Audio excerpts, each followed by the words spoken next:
mister, can we talk? Sorry. You got a minute? Sorry. You just want to get out of here. And you likely don't want to tag along like me. It's just...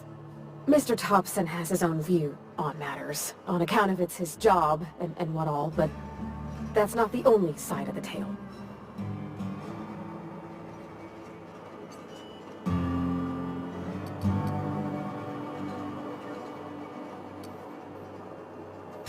To Mr. Thompson, a person's a gear. It does its job quiet-like. If it squeaks or stutters, it gets replaced. The deserters are decent folk. I knew some of them before they left.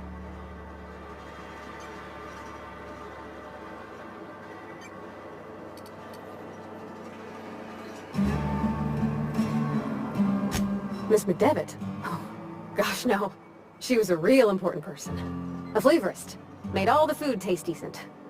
She used to work up in the big office with Mr. Thompson.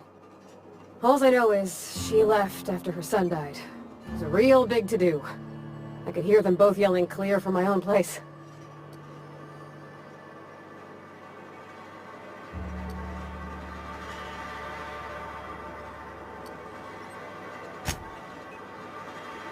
Can't say as I know. I wasn't there.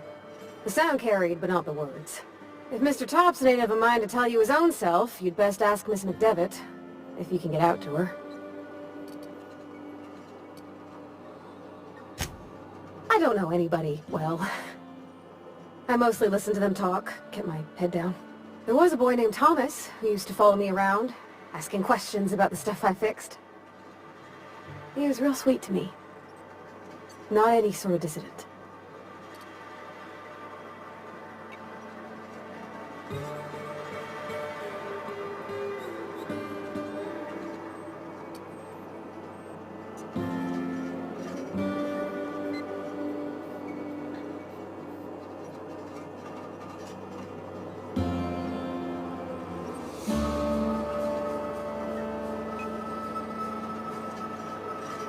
Life's hard here. Especially for them that don't fit in so well. We're one big Spacer's Choice family, but every family's got the one the rest whisper about. Mr. Thompson's aiming to take away their power. They'll have no lights to see, nor heat to cook. They'll be at the mercy of marauders, or worse. I think you should talk to the town's vicar about it. Max, his name is.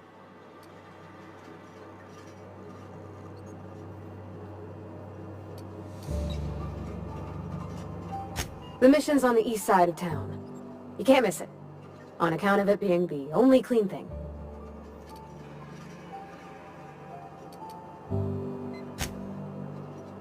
Thanks, mister. I just think when you gotta make a decision that'll hurt somebody, it's best to think on the right and wrong of it. That's what my dad used to say anyways.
You the new worker? Whatever. Make it quick, Tenderfoot. I'm busy.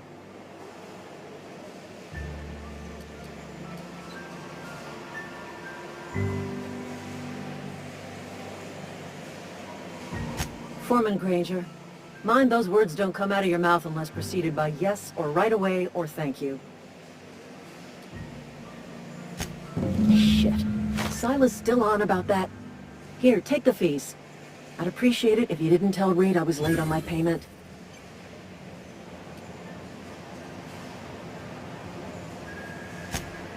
Because they're not my fees and not my gravesite. Guy I worked with shot himself. I paid the bill.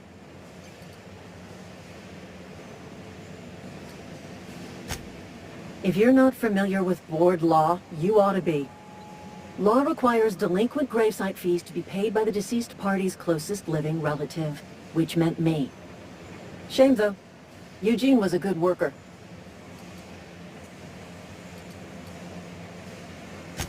Woke up one morning and put a round through his upper story. Can't imagine why. The kid was doing all right at his desk. We all thought he was an upstanding receptionist. Just between the two of us, I'm pretty shocked his weapon didn't misfire. Spacer's Choice handguns aren't the most reliable.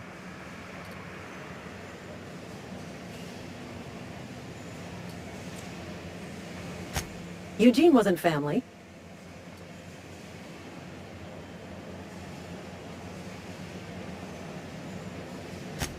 Yeah, I was the closest living person relative to his body at time of death.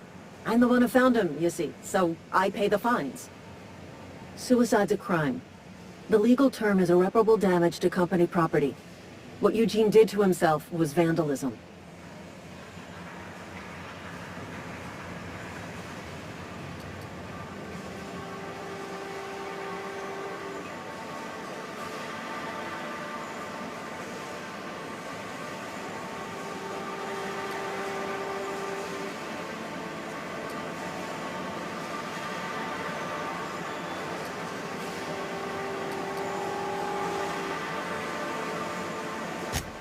I'm plenty serious. In fact, I'm a little upset Eugene didn't think things through.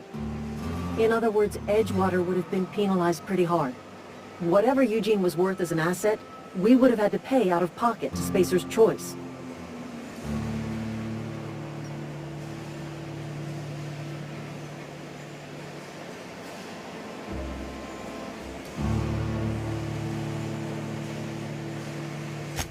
Look around. Edgewater ain't exactly swimming in luxury. We can't afford to pay the body price of a suicide. All I know is Silas asked me for Eugene's gravesite fees, which means he was approved for burial, which means his papers went through, which means the town's in the clear. I'm just glad to put this whole ugly affair behind me. Eugene can rest his bones in peace, and the rest of us can get on with our own lives.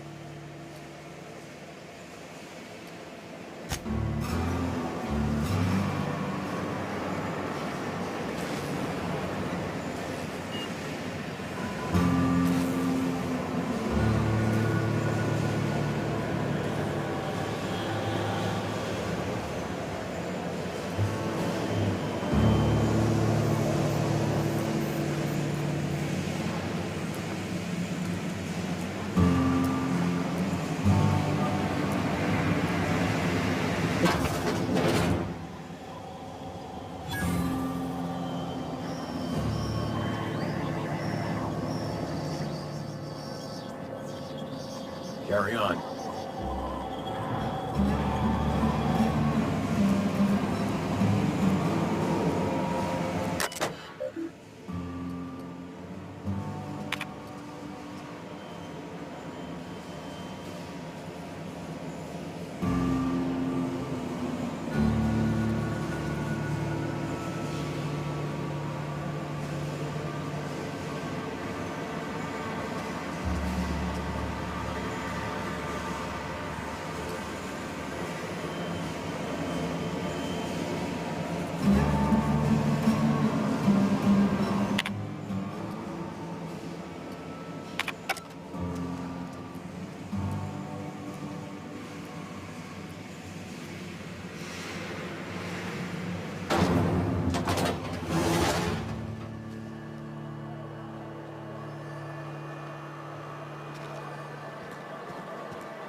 I've been feeling pretty low these days. Just the way it goes, I suppose.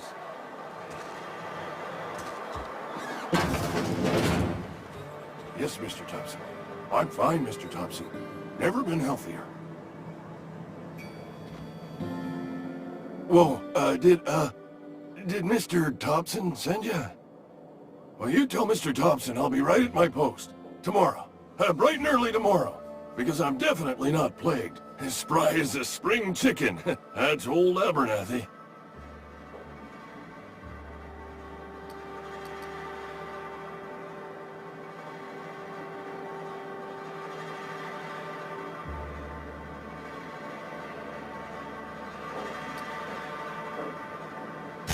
You some sort of wandering alienist? Walking into a man's own domicile, pestering him about his mental state?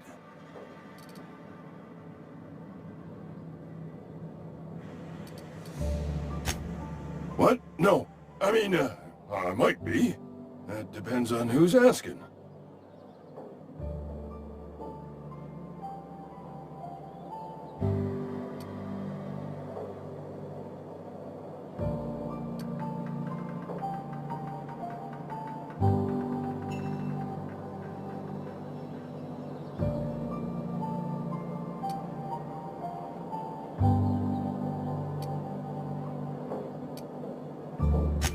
Silas knows, doesn't he?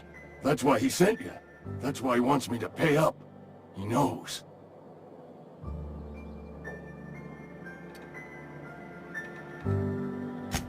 I'm dying. I'm not long for this world. The date of my expiration is fast approaching. And soon I shall be ushered through the great cannery in the skies. Don't say that, Mr. Abernathy. You still got a couple decades in you. I'd steer clear, Ms. Holcomb.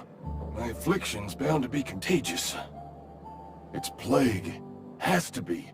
Silas knows. He knows I got one foot in my grave, and now he wants to charge me for the other one.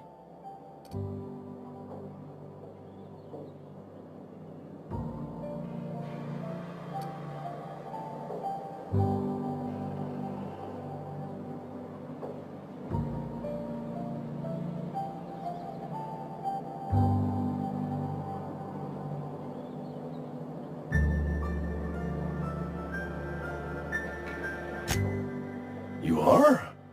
Oh, wow. First time anyone's ever told me that.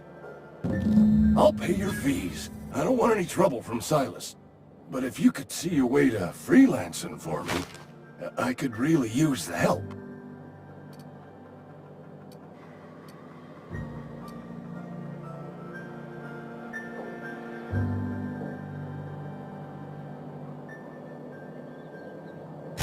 Couple hours out of your day and some light second story work, that's all.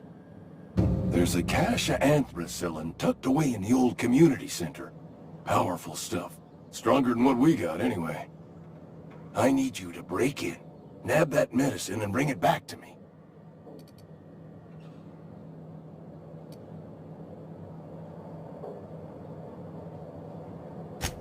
I'll do what I can.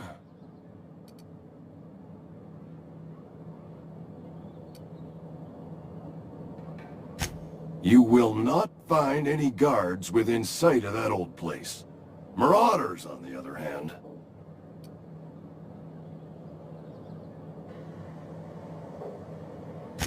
I have it on good authority. There's a gang of them squatting there. I advise stepping softly.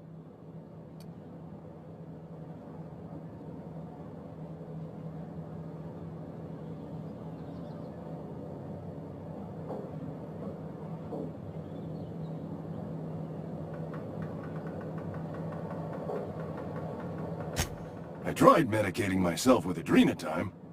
Didn't do much for me, as far as I can tell. Anyway, I can't just buy medicine. Distribution of medicine is strictly prohibited to any workers beneath the acceptable margin of health. Company policy.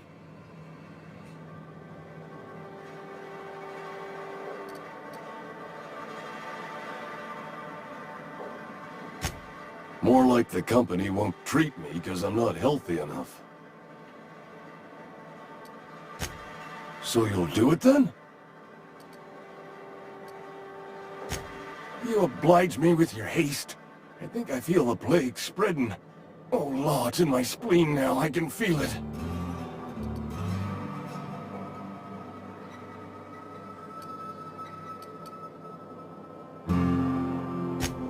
Just keep your head down when you're in there. Marauders have taken over. Probably tracking mud all over the archives. I know that, but I got nobody else to turn to. Reed would have wrote me up. Constable would have locked me up and wrote me up. Could have gone to see the good vicar, but I never did find my courage.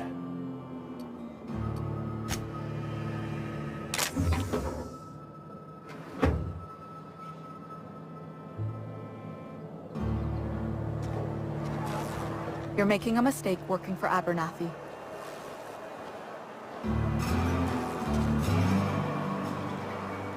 Excuse me. I'm Esther Blaine, Spacer's Choice Actuary. I overheard your talk with Abernathy. I hope you're not thinking about getting him that medicine. Abernathy is a well-known hypochondriac. Anthracillin is wasted on him. You're better off selling it to me instead.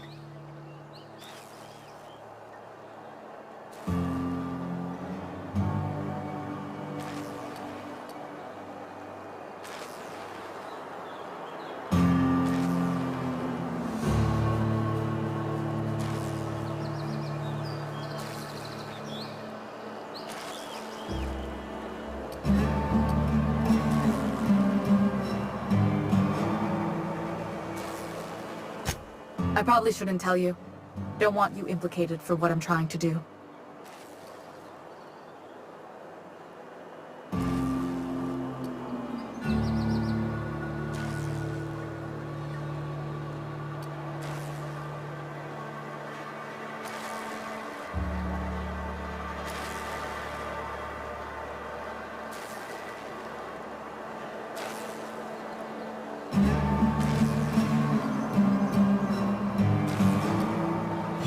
Alright, here's a summary. A lot of sick people in this town, and we don't have the medicine to treat them all. Can't reach out to corporate without crossing a river of red tape, so I'm reaching out to you.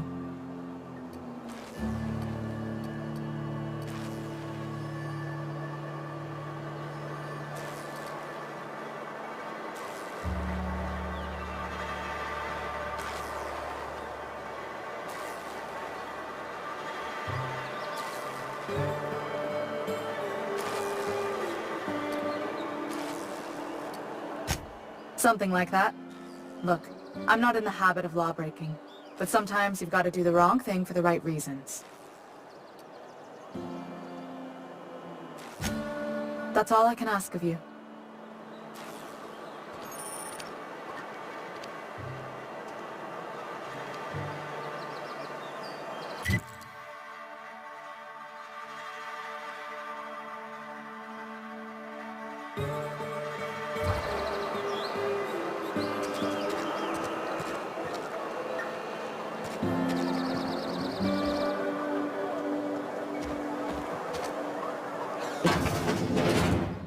I cut my own hair.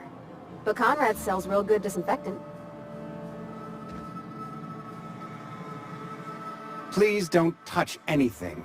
Your hands are probably crawling with germs. Physical hygiene recapitulates moral hygiene. Cleanliness is next to lawfulness.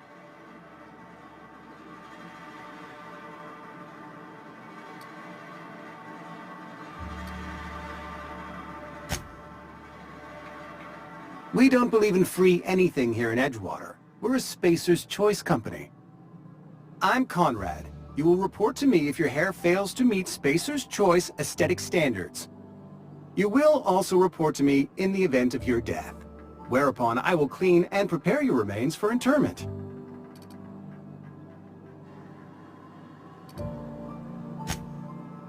Ah, gravesite fees. Silas and I had talked about this at length. I thought I'd made it clear my pecuniary situation precludes the necessary restitutions.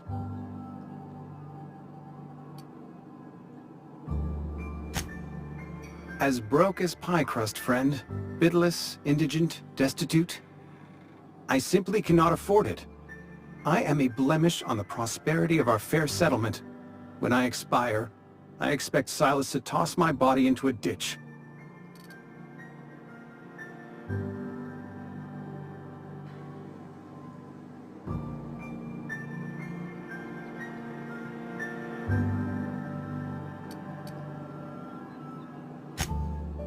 Edgewater is built on the discipline and sacrifice of its people. Say what you will about our town, but we all pull together. Tell Silas I can't afford to pay, and that I fully expect to have my medical rights revoked for this dereliction. With my apologies.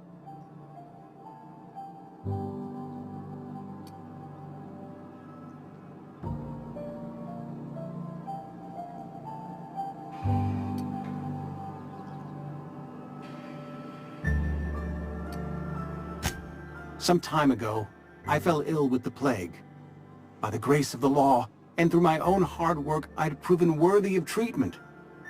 Frankly, I don't imagine I'll earn that right a second time. The barber work hasn't been profitable, you see. I've had to keep this old place running with my own savings.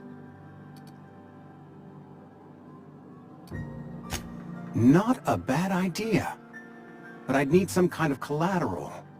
My pair of lucky clippers! No, that won't do. Your idea intrigues me, but I'm afraid I don't have anything to give Silas. I'm open to suggestions.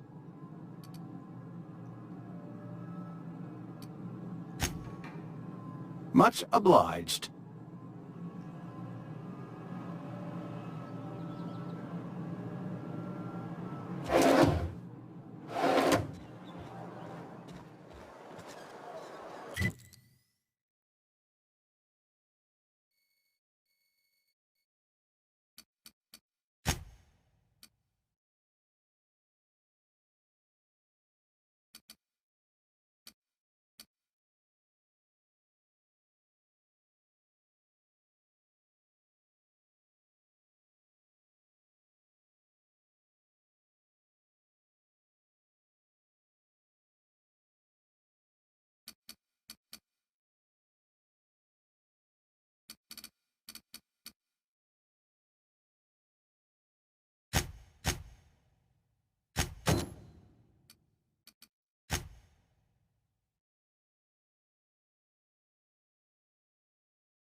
Another day at the cannery. Don't go knocking your work. At least we've got it.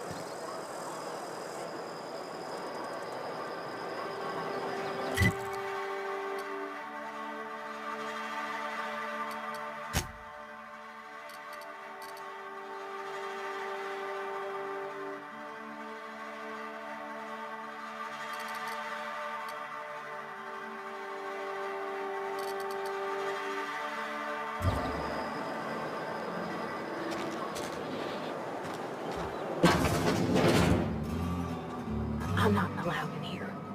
Not since the vending machine incident. Holcomb, got my eye on you, girl. Miss Holcomb ain't allowed in this establishment. Not since that little incident.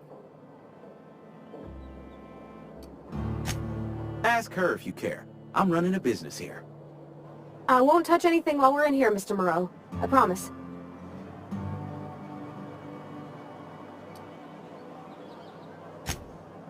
Music to my ears.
something outside the walls today.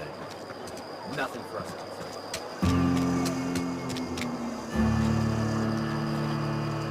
Yeah, huh?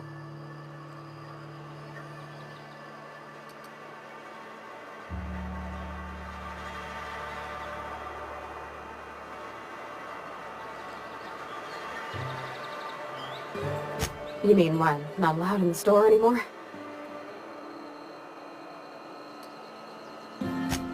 There was a kind of a thing, the vending machine, when I was 12.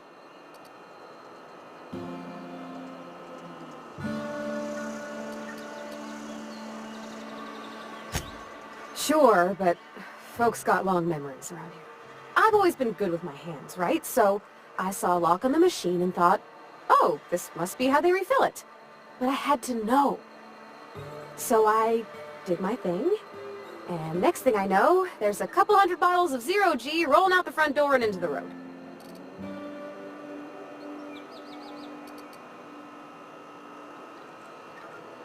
Right about then, a bunch of loaders came rolling in the gate, fresh off the Saltuna ships. And Mr. Thompson was up on the porch making a speech about how everyone would have to volunteer a third shift to get it all canned. Anyhow, you ever seen an auto loader run over a bottle of 0G?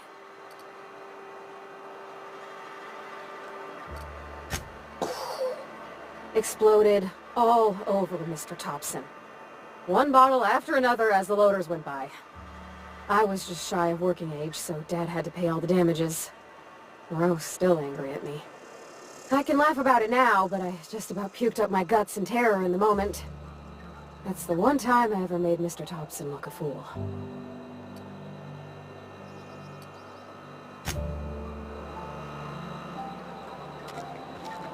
You think corporate's ever gonna visit? I'm not holding out. I've always felt weird in here. It's too clean.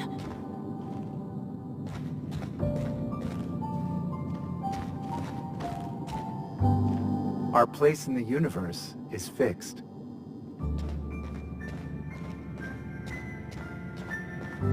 Hey there, Mary. Don't see you round here too often. Oh, I just came to talk to the vicar is all. None of us are above confessionals. What have you got to confess? You ain't thinking of deserting, are you? What? No. And I resent the accusation. Wasn't nothing but a question. Do excuse me. I must be on my way. Verity to you. Talking to the good vicar always lifts my spirits. Our place in the universe is fixed.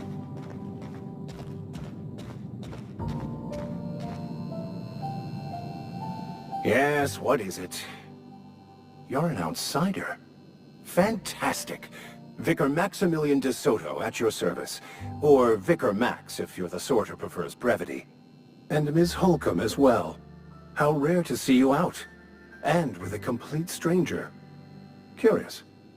Just tagging along, Vicar DeSoto. Don't mind me. I so rarely get new people to talk to. Name your poison, anything at all. Spiritual counseling? This season's tossball predictions? The quickest way out of town?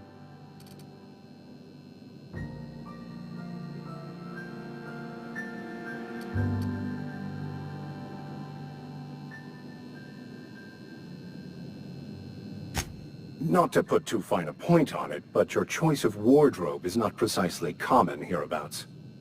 Also, you lack the distinctive worker gaze. Usually either a deadening behind the eyes, or in some rare cases, a wild-eyed frenzy, like a trapped animal. Pretty universal here, except for Ms. Holcomb, who for some reason doesn't seem to have much to say to me. Isn't that right? It's just... there's more to it all than numbers. Sorry.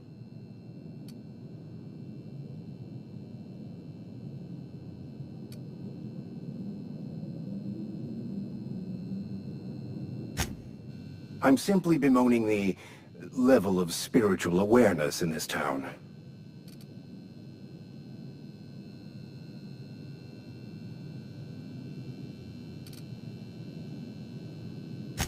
Yes.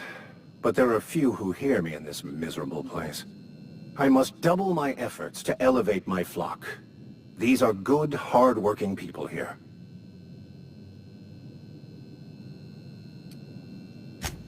Yes, and thank you for pointing it out.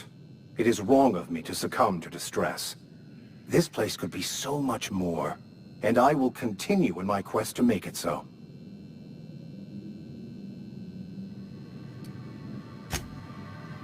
What? I thought you would talk to him. You wanted to speak to me, Ms. Holcomb? Every time I've tried to engage you in conversation, you look at the floor, answer in single words, and slink away. I can't imagine what would be so grave as to drive her to my mission. What has Mr. Thompson asked her to do?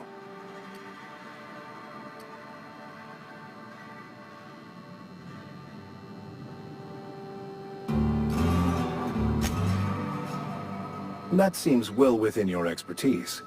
The way we do it's by cutting off power to the others. The ones who left. Adelaide McDevitt's encampment. I can see why that troubles you.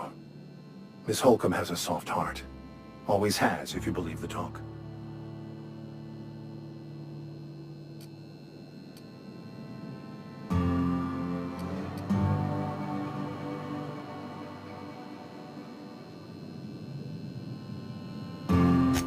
Assuming your goal is to save as many as possible, then you should bring everyone together.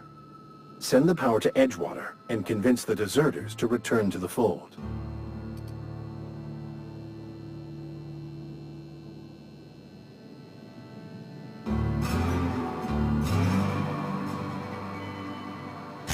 Not if things are left to stand as they are. If you don't mind a bit of unsolicited advice, be cautious on your way to the geothermal plant. It is not as safe as you might assume.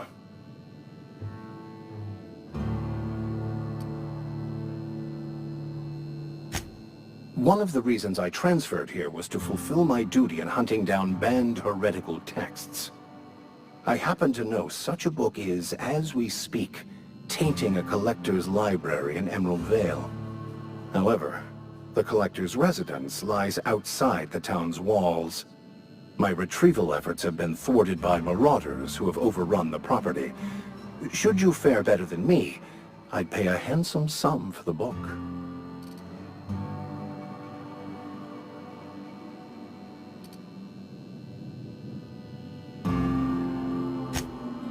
I just want to keep the writing out of layman's hands. It wouldn't do for such information to fall into public consumption.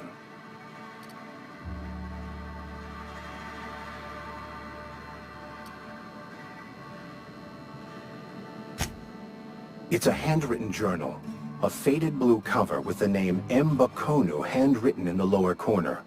I'll mark where I saw it on your map. Assuming you're serious? It is not only a beautiful relic of a bygone time, it's also the thoughts of an early thinker on the nature of man's place in the cosmos.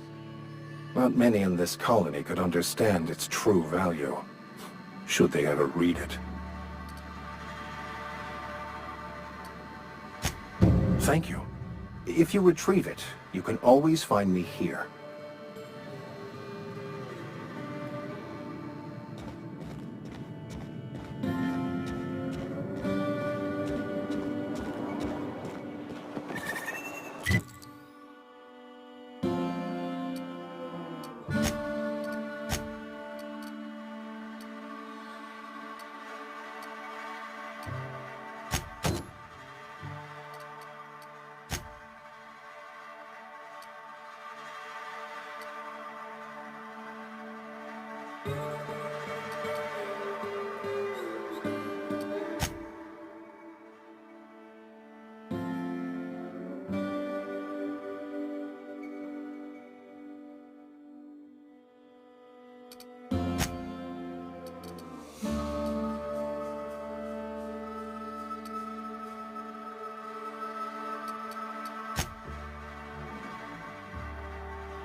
When I was little, we'd get freighters in every Sunday noon.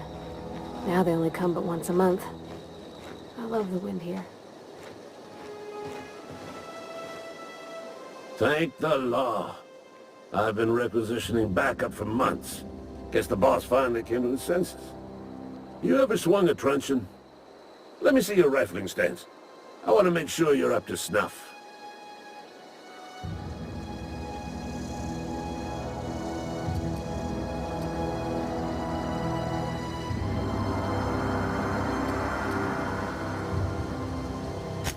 I'm talking about mechanical soldier.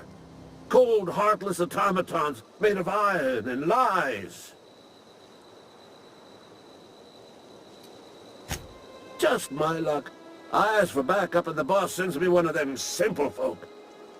All right. Listen real close. Auto-mechanicals. Creatures forged in the fires of malevolence. I seen them over by the old power plant. Clattering about, firing at the birds, orchestrating their uprising. When the swarms of mechanicals come clanging on over that hill, where will you be? Cowering beneath your cot? Or standing, shoulder to shoulder with the resistance?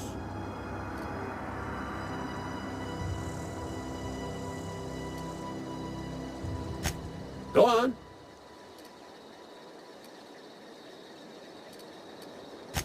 I'm Ludwig Miller, Associate Security Officer for Transportation.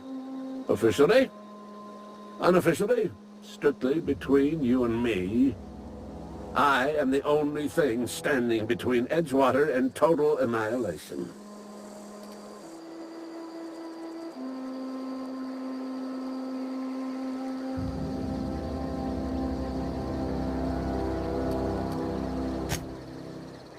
I told Silas I'd pay my dues if he agreed to join the resistance.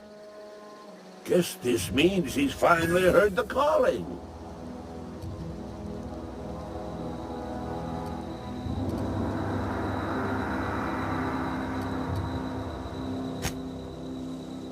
I've been gathering up a war chest over the years.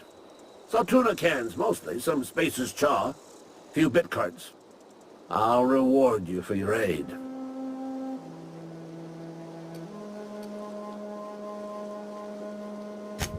They have sent a scout, prowling around the junkyard just behind our beloved town.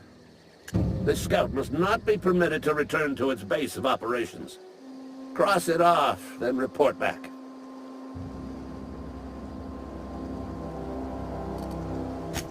Mechanicals got a weak spot in their midsections. I think the technical term is, the blue glowy square thing.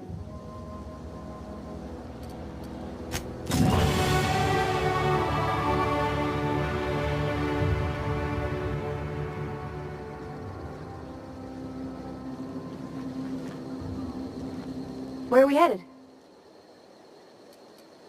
You mean about the mission being too clean? I know, but Vicker says the universe is a machine, that it runs by law.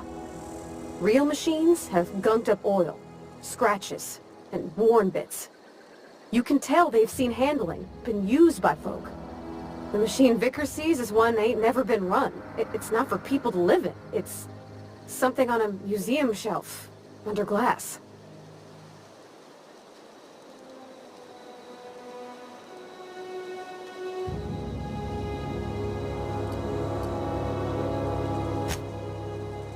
The Vicar's about the only soul in the Vale who spends his time thinking on what is and ain't right. It's just that when he looks at me, I feel I disappoint him.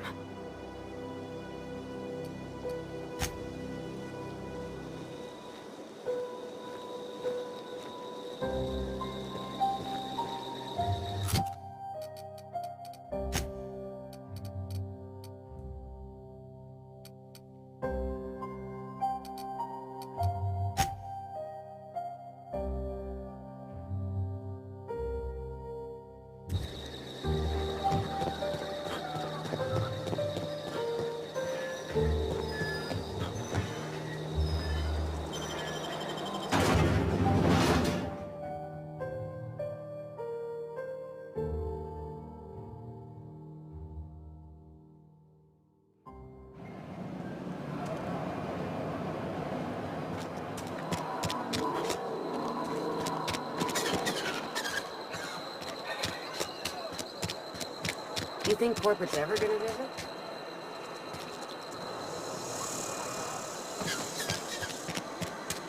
Had your rations yet? Yep. 2 whole cans of salt tuna.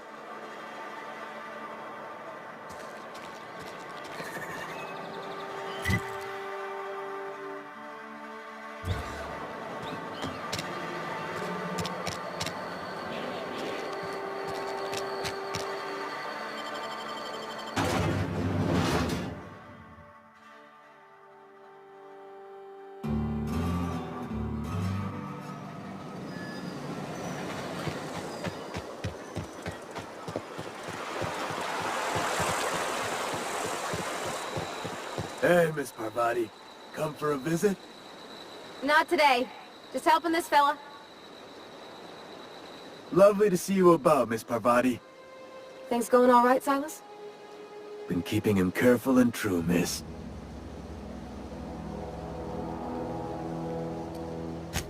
Best to ask her yourself.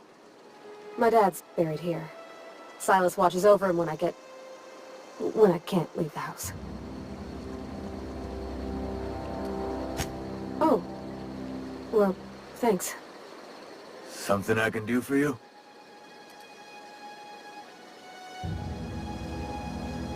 Yeah?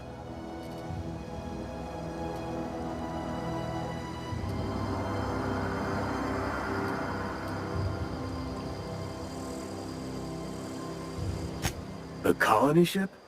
Are you talking about that old rumor? Some great big starship packed full of colonists what got lost in the aether never to be found again? Ain't heard that one since I was but a stripling. Can't say it was terribly convincing far as rumors go. There a reason you asking?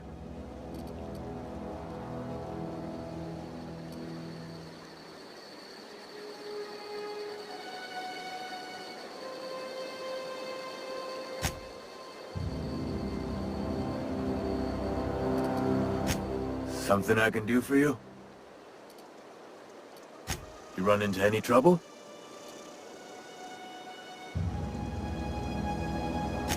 Conrad's barbershop is a yawning pit that swallows his every bit. I keep telling him he should cut a few corners. Skip out on the disinfectant. You gotta put the squeeze on Conrad. Find some dirt on him. Maybe check his back room. That's the word, extortion. Been on the tip of my tongue all day.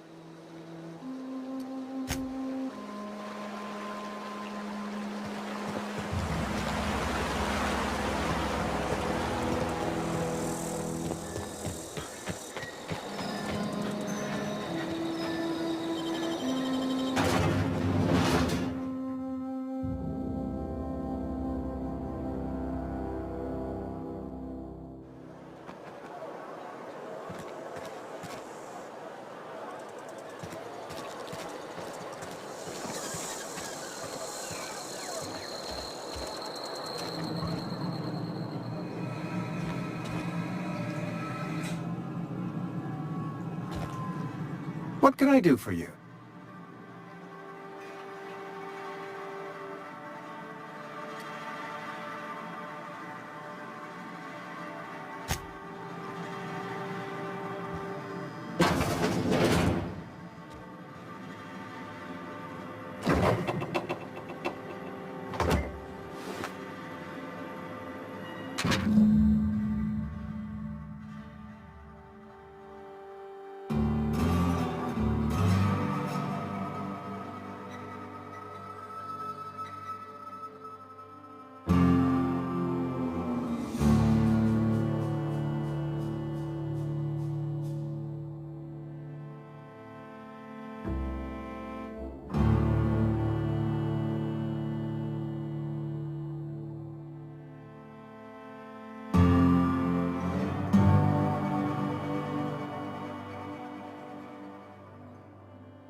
What can I do for you?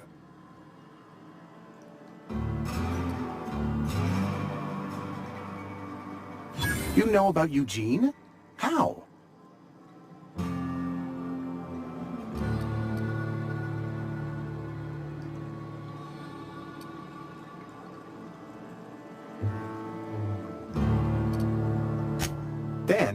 know Phyllis suggested selling off Eugene's gold teeth. I didn't approve of the idea then, and I don't approve of it now. Eugene's golden teeth were a family heirloom, representing 3 generations of poor dental hygiene. He took them to his grave.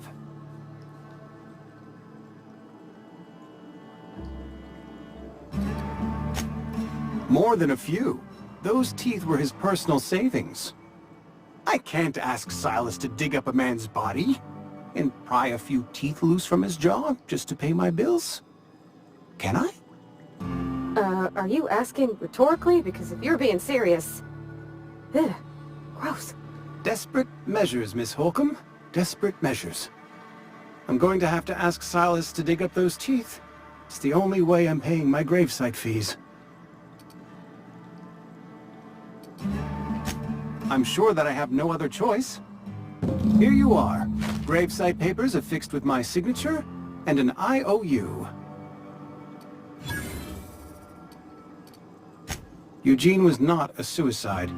He put a bullet in his brain, yes, but that's largely a technicality. I was the one who prepared Eugene's body for interment. I discovered symptoms of the plague on his corpse, and I discovered medicine in his pocket. Lots of medicine. Eugene overdosed on adrenatime, which is known to cause psychosis and paranoia as possible side effects. The paranoia drove him to take his own life.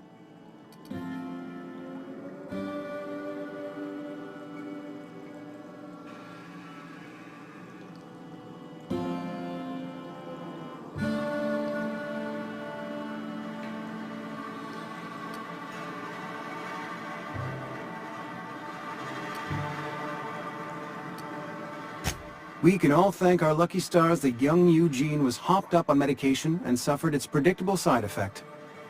I included it all in my official report. I'd like to think I saved Edgewater a great deal of money.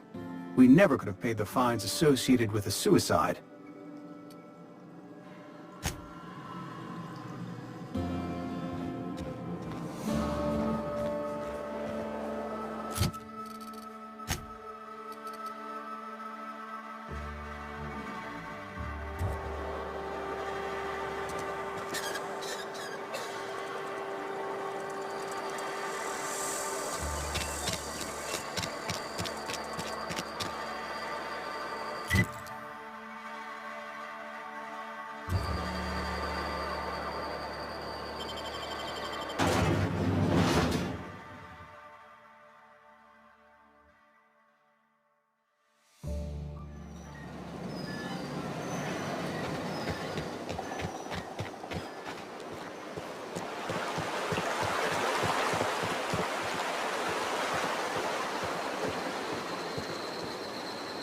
Fancy threads.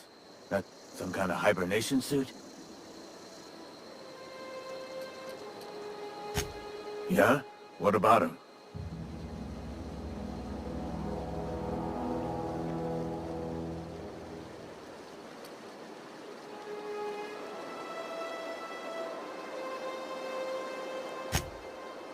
Well, yeah.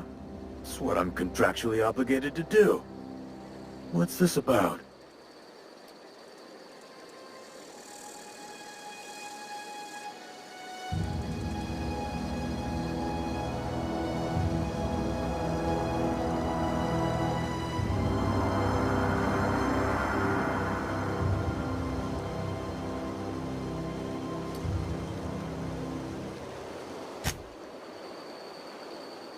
Grave digging's a fine profession. Always work to be had, and nary a word of complaint out of your clients. Yeah? What about him?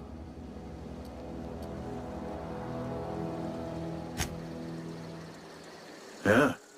Funny thing, Eugene's body ain't where it's supposed to be. The night we were supposed to commend his body to the earth, I had his grave all dug up and ready, right? And so I thought, I'll just rest my eyes a bit. When I woke up, his body was gone. Spirited away. Vanished. The footprints nearby suggested that Eugene was stolen by marauders. Or he rose from the dead.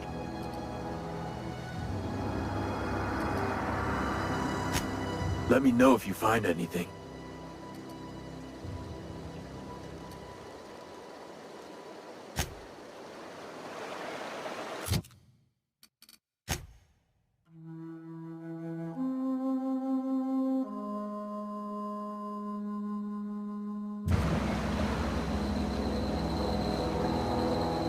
Something I can do for you?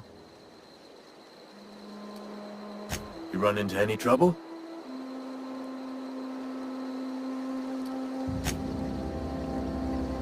Reliable work from a freelancer. That's gonna take some getting used to.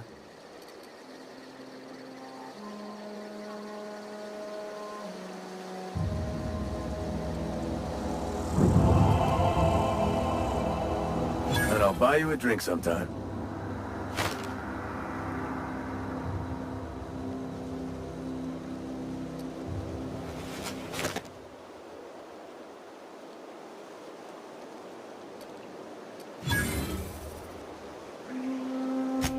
Well, suppose you've earned it. One good turn deserves another.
Friend of mine died a couple weeks back. Still ain't past it.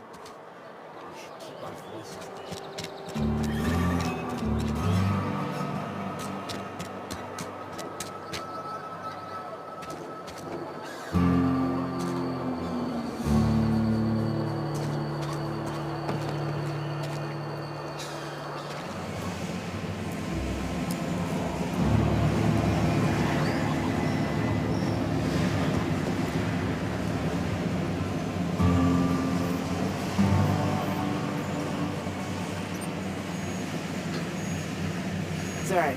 Got a lot to do.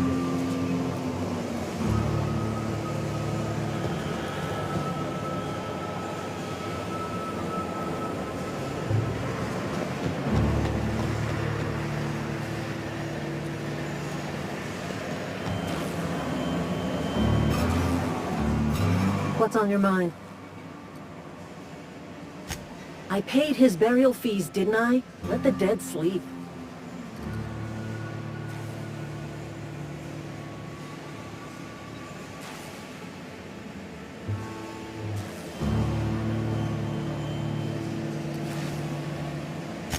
Didn't anyone ever tell you not to go rifling through other people's correspondence? Excuse you. Eugene's body and all rare earth minerals contained therein already belong to Spacer's Choice. And we're all part of the Spacer's Choice family here. Never mind. I don't have to explain myself to you. What's on your mind? Yeah? I don't understand. I found Eugene's body. I know the guy shot himself. Wait, are you telling me he was murdered?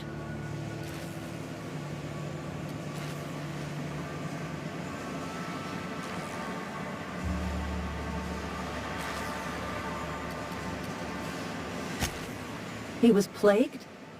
Oh, law, that's awful. I helped carry his body out. I could have been infected. This is all a little too much for me to take in.